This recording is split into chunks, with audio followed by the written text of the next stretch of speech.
People have a lot of opinions about policing, and our ideas about policing are shaped by our race, our genders, our class, and our parents.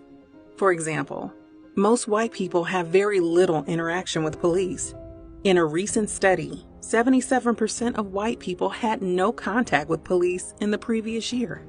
Of those who did, at least half were traffic stops, and in many cases, white people initiated contact by calling the police.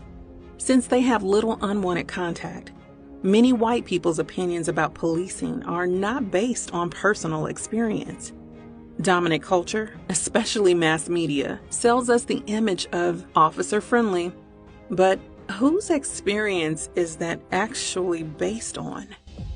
The same study found that Black people experience excessive force at the hands of police at more than twice the rate of white people. Did we have a just and equitable police force and something went wrong? No.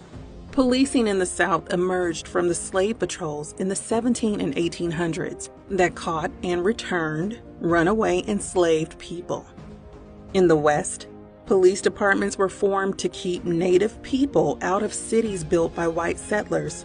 And in the North, the first municipal police departments in the mid-1800s helped quash labor strikes and riots against the rich, and policed public spaces to conform to middle-class white morality around gender and sexuality and exclude poor, unhoused, or disabled people. Policing in the U.S. began as a system of economic, social, racial, patriarchal, and ableist control. And that is what it still is today. The truth is police don't do what most people think they do. Police spend more than half of their time responding to non-criminal calls and traffic issues, and only 1 to 3% of their time responding to violent crime calls. Police don't stop violence. They respond to violence that has already occurred, and they respond with their own threat of violence. And that response is not equitable.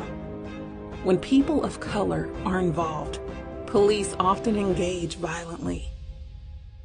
Yet we spend an astronomical amount of money on the police.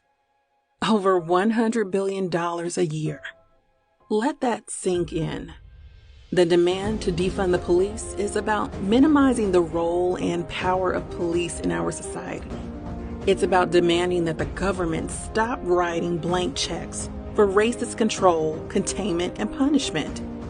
Defunding the police is also about recognizing that police do not solve or address any social issues.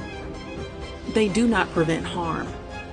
What if we took that $100 billion and invested it in our community?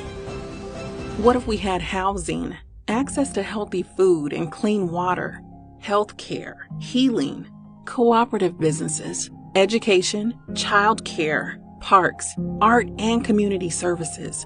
If you already have those things, great. But that's not the reality everywhere. Ask yourself, if we have the resources, why doesn't everyone have this?